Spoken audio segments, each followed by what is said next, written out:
We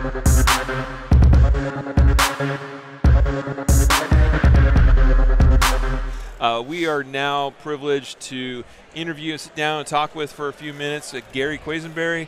Hey, how's it going? Gary is, man, he's great dude. I appreciate it. Down to earth, you know, humble, but I know you're a heck of a shooter. You went a long ways in Top Shot, which is where most people, if they know you, that's probably where they know you from. Yeah, I get it a lot. Like, it's been so long since Top Shot was, like, on the air. Yeah. I get the, hey, I know you from somewhere, you know. You look familiar. Yeah, and if, you know, if they're not mistaking me for their long-lost cousin or something, I usually ask them, you know, did you ever watch Top Shot? And as soon as you say it, they're like, that's where it was. Yeah, so.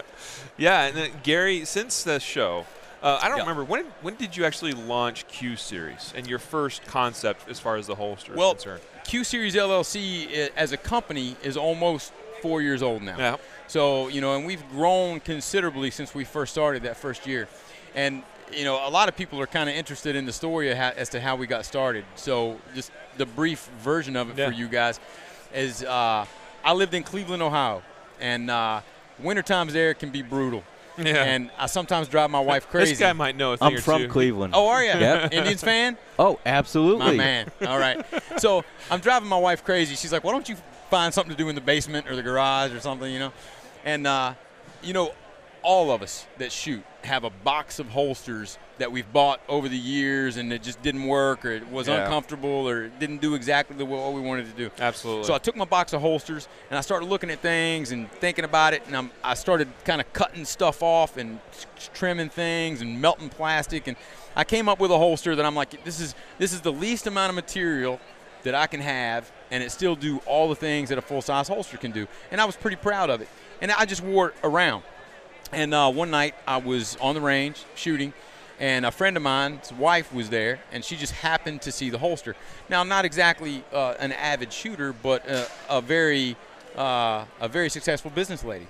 And she saw the holster, and she said, well, you know, you could totally turn this into a business. You can make these and sell them.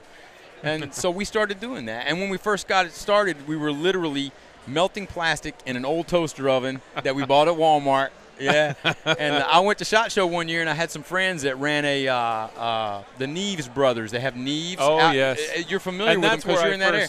Yeah, that's when I first discovered the Q Series holster, because I was going into a Neves store in Denver. They were the first people to carry them. Oh, hey, that's Gary Quesenberry from Top Shot. They got a signed poster from him. Well, what's this holster thing? And I bought one that day, took it home, and I was like, that's pretty cool. Yeah, yeah. They were our first customer, and their first order was 200 holsters. That's awesome. So I called my partner, Cheryl, and I'm like, I got good news and I got bad news. The good news is I made a big sale. She goes, oh, it's fantastic. She's thinking 15, 20 holsters. I'm like, we need 200 holsters. And she got really quiet, and she said, well, we're going to need a bigger toaster. And then shortly after that, we realized that, you know, this is going to grow and expand and catch on, so we really need to move into something a little more modernized. So then we got into the tooling and the injection molding and things like that. And now, which means investment, right? Absolutely, absolutely. Yeah, and a lot of capital for that. A lot of capital, a lot of time, but it's well worth it. You know, the end result, you know, it's succeeding, it's growing. You know, more and more people that I talk to out here on the showroom floor, they've heard of Q Series or seen it somewhere before, and it's you know, it's kind of gratifying to have that happen. And not only do you have, I mean, so this is the stealth, right? Yep. The inside the waistband, it's a stealth holster. And then my other favorite, honestly, probably the one I wear the most because it works so well for that purpose, is the covert model, which is the OWB holster, because, I mean, it's a simple concept. I mean, an OWB holster, like you think, oh, okay, OWB is OWB or whatever, but that thing, like, it conceals really well for an OWB holster because it just pulls in so tight to the waist, you know. Right.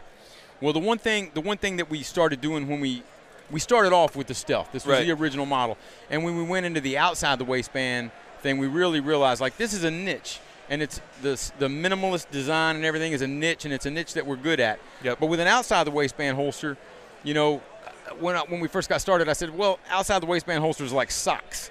You know, you're just going to shove your feet in them. You know, everybody's got them. You know, so what do you do to set yourself apart? Well, you know, what do you do to make a better sock? And you know, what we came up with was, you know, it's basically just a flat injection molded piece that accommodates the weapon. And then the wings, we call them the wings on the back, where you thread your belt through, are actually the curved piece that conforms to your hips. Right. And where it's so thin, you know, when you get it tightened down, it kind of conforms to the shape of your body and keeps everything low profile, pulls everything in nice and tight to the body. Exactly. So. You know, so like the first time you get it, right? I mean, it literally is flat, right? Yeah. Because it can be left-handed, it can be right-handed. It's ambidextrous, yeah. Exactly. You know, you put on the – and I liked that it was adjustable for cant, you know, 0 – what is it? 0, we got probably 3, 10. Yeah, 3-position adjustable. Yeah. You know, so I like a pretty aggressive cant, you know, a little bit slimmer profile for concealment. So I get that sucker, and you first put it on, it's like, okay, yeah, it's got to bend, you know. But after a day or two – you know, now that sucker has just got a permanent, you know, bend to it. Yeah, it conforms to your body. You did a really good job, I think, because when I'm carrying OWB, I want some pretty good retention. Sure. And that holster, it's got like that. For me, it's got that perfect, ideal retention level. Right. You know, it's fairly firm compared to some OWB holsters that, you know, are in that same category out there on the market. It's fairly firm. Like, it takes a pretty good – you got to get on that sucker. You got to, you know, pull it out with a pretty firm jerk out of the holster. But I like that because it's OWB. So that's a great product. Now you've got some mag pouches. Yeah, absolutely. I actually don't have any on me, but the magazine carriers are kind of along the same concept as the stealth holster. So it uses the same spring steel clip. We've got one model that fits all double stack magazines, and then we have another model that fits all single stack magazines. And they're not, you know, like model specific. You know, it'll fit any double stack, any single stack. We still have to make a model for the 45s because the 45 magazines are so much, you know, beefier in general. So, but we've got plans to develop that as well.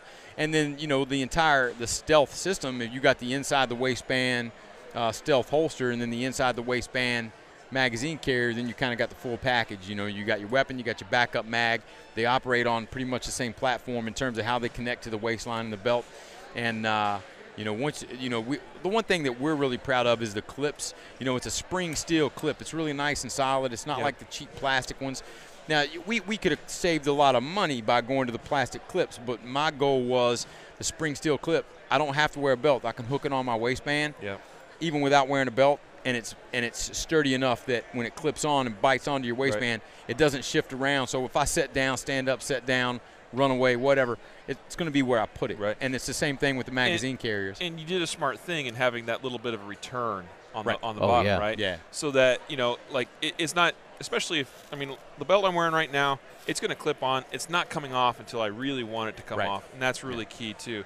So I thought that was really smart, as opposed to a steel clip that just sort of like slips over the belt. Right. Like this actually hooks onto the belt. So. Yeah, it hooks on, and you have to deliberately try to remove it. Right. You know, once you snap it over your belt or over your waistband, it's basically a permanent fixture until you take it off. Yep. You know, so, and then you know, the other thing too, and I think probably not a lot of customers or people in general realize this aspect of it, or they maybe forget about it, but this is a weapon clearing device. Sure.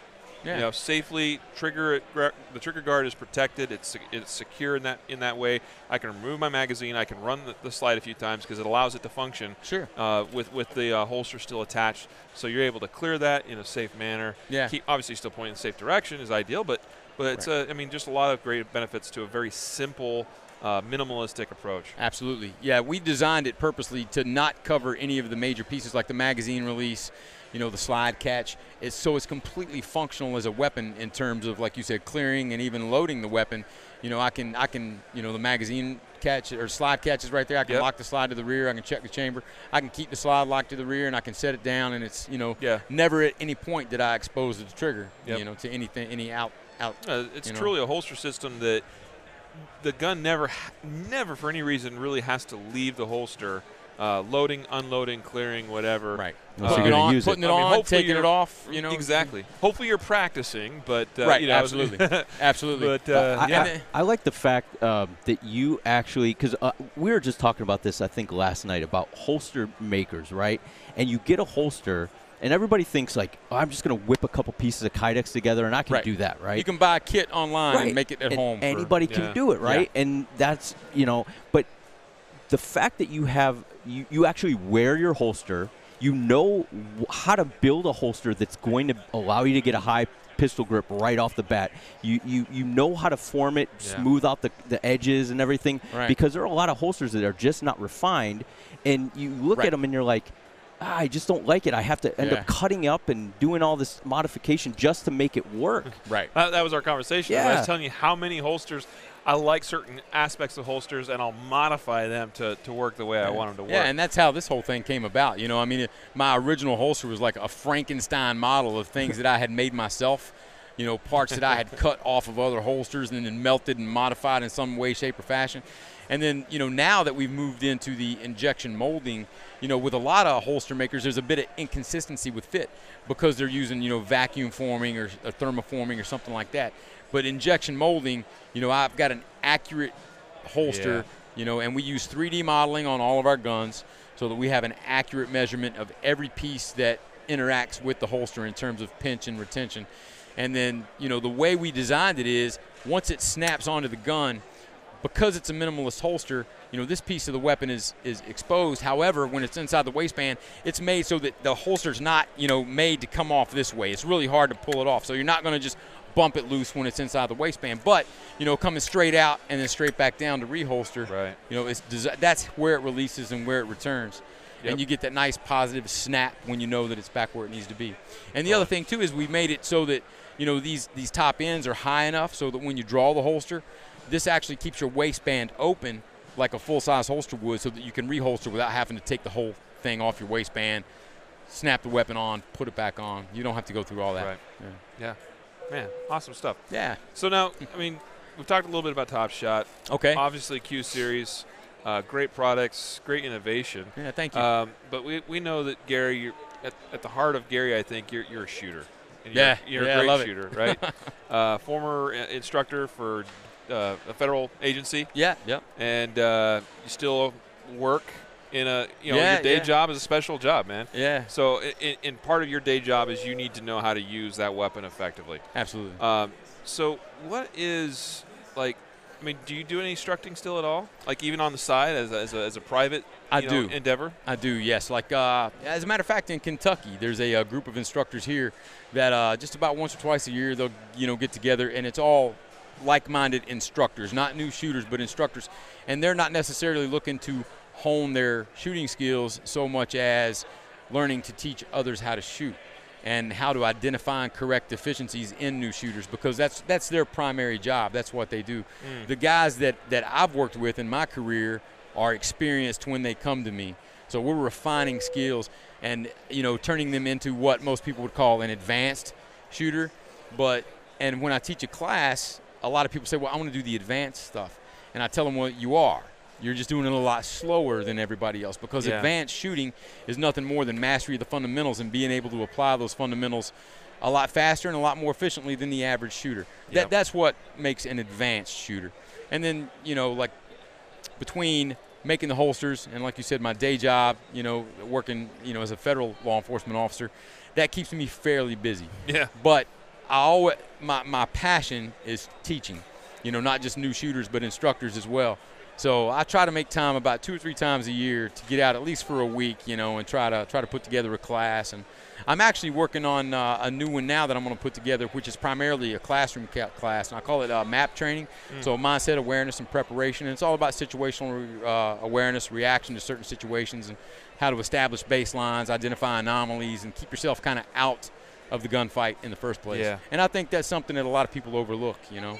It's all about just the holster and the gun and the, you know, getting rounds on target. But, you know, I would rather live my life proactively and be able to identify something that I could possibly remove myself safely from the situation, you know, if that's an option, as opposed to being reactionary and having to rely on my training after the fact, after things have already gone bad. So.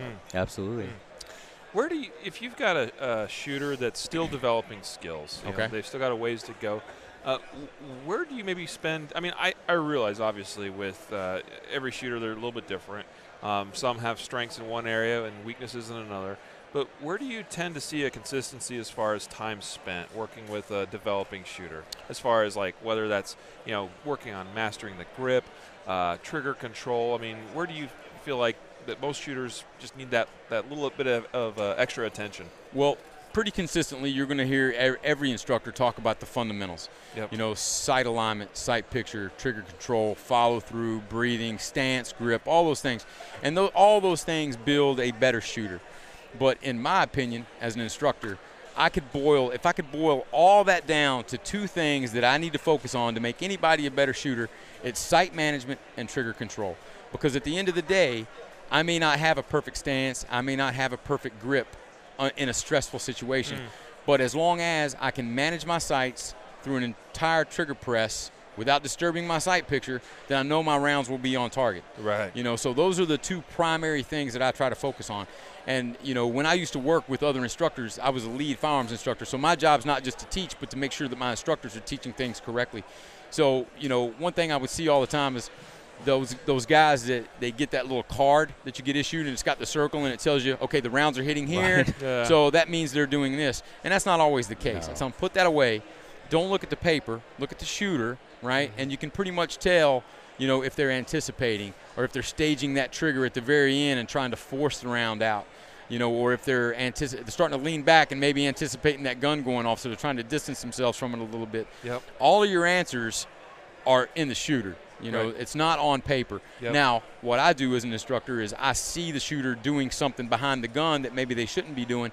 What I see on paper just verifies that fact. Yeah. So then I can Yeah. make the necessary corrections. A truly good instructor, I mean, I like to think of it as what's on paper has already happened. Sure. Like, Yeah. I mean, that's just the result of what happened here. Right. And Exactly. so, you know, that's where you need to spend your time focusing.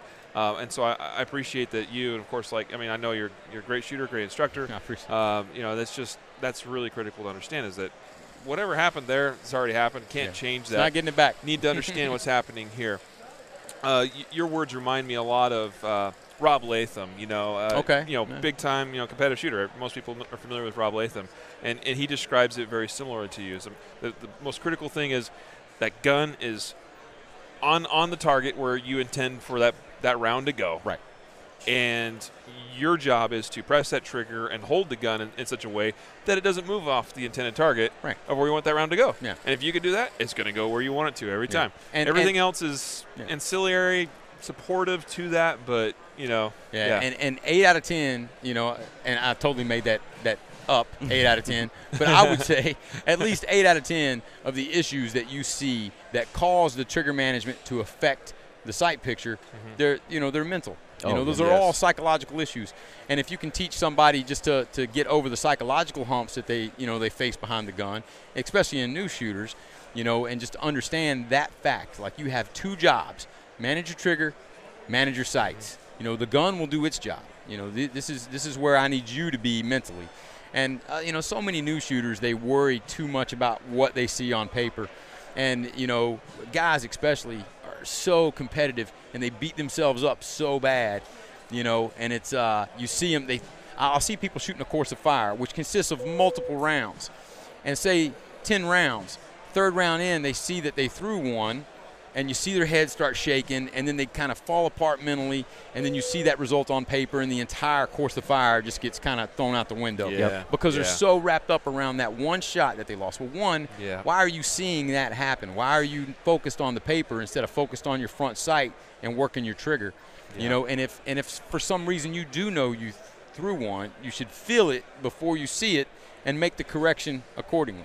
So Yeah, so true. You touched on, and this is absolutely, you know, applicable, the fact that most struggles with anticipation, you know, poor sight management, poor trigger control, things of that nature, is a lot of times it's a mental thing. Sure. So how do we, I mean, it's something, I think most shooters, even with high skill levels, is still a struggle. It's still a struggle for me. Yeah. You know, to not in some way anticipate that shot sometimes a little bit, to try to force it a little bit. Right. So do you have any tips, tricks, exercises, drills, anything like that maybe you try to work through, or that you share with shooters to maybe help work through those mental errors? I put a lot of emphasis on visualization. You know, like visualization goes a long way. you know, kind of like be the bullet type mentality, you know. I like that. Yeah, but it's I want to be the bullet. right. But the you know, aside from the visualization, really the only thing that can help you get over the mental aspect of it is good solid instruction and lots of rounds downrange. Yep. You know, and you need the bad ones just as much as you need the good ones, because you got to see the deficiencies, where your mind is when those deficiencies occur, and what you need to adjust both physically and mentally to make those two things work together. And I liken it a lot to, I've done a lot of rappelling, skydiving, things like that. I love heights, right? But it wasn't always the case. And, you know, I remember when I was in basic training, the first time I got on a rappel tower, I was nervous as a cat. Like, it was almost like throwing a cat in a bathtub. Like, I was fighting it the whole way. But then once I realized that, you know, it's just a mental thing, and once I got over it, then you couldn't keep me off of stuff. And when I got out of the military, I, you know, bought all my own gear. I'm rock climbing, rappelling. You know, we go skydiving and all this stuff, and I love it. So, you know, once you get past that huge mental obstacle and you realize that this is something that I can totally master and it doesn't have to kind of affect me in the way that it did in the beginning, it only comes with repetition, you know. So you know what I find interesting and we've gone through a lot of interviews today with various instructors of different backgrounds and everything. One common thing, and I know as an instructor you probably think this as well, but it's the confidence in the instructor and their gear as well that helps that student trust the process. Right. You know, if you as a new shooter, or even as somebody who's trying to improve, are kind of questioning the technique or the instructors, the way they're instructing, you're not going to trust in that process. Say, hey, just look at your sights. Don't look at the target. Trust me. Do this, and you'll get the positive results. They're looking for the results first, and you got to get them through that. And I think what makes good instructors, and it's, I've seen this as we've interviewed, is that ability to earn trust through being able to connect with that shooter. Sure. A good way to connect with that shooter and make them see that, hey, trust me on this, drink the Kool-Aid, you know, follow me, and you will get results. Don't try to get the results before, you know, you apply this. Right. And I picked that up as you're talking, and it's really evident to me. And, you know, one thing that I hate to see, and I always tell everybody, research your instructors. You know, don't just sign up for a class because it's local or because it's cheap, because you're going to get what you pay for, one. And there's with a lot of, especially newer instructors, not necessarily older seasoned instructors, but with newer instructors, a lot of times there's a lot of ego that's involved with that. And you really have to check that as both a learning student and as the instructor, because I've seen so many young instructors, like newer instructors, who they get frustrated with a student who's just not picking up on something right away. So they like, okay, step aside, let me show you what you're doing wrong. Now do this, do what I just did. You know, I'm not there to show you what a good shooter I am. I'm there to show you what a good shooter you can be. You know, and as an instructor, I try to keep that mindset. Like, ego aside, you know, just I know what I'm capable of, and I want to pass that on to you. I don't want to just show you what I'm able to do. And you get a lot of that, it seems like, you know, with not everybody. There's some fantastic instructors out there. But you really got to do your research, talk to people that have been through the courses before, see what they got out of it, you know. And like you said, you got to make sure that there's – because sometimes personalities clash. You know, you could be the most egoless, humble dude in the world, but for some reason you tune someone out because you don't necessarily mesh with them as a student. You know, I'm like, I'm not buying what this guy says. But and I know when I worked in Homeland Security, you know, at the end of we had like 24, 25 firearm sessions through the whole training cycle. And at the end, I had what was called the call-out day. So if you had an instructor that you felt like couldn't practice what he preached, you could call them out. And you could pick the course of fire, and you go head-to-head, and you could outshoot your instructor. Never happened. We never had a student outshoot one of our instructors. But, you know, the only reason they felt like they could call them out is because they were so humble, and you never seen them, you know, out there showing off. But I always made sure that my instructor cadre was perfectly capable of practicing what they preach.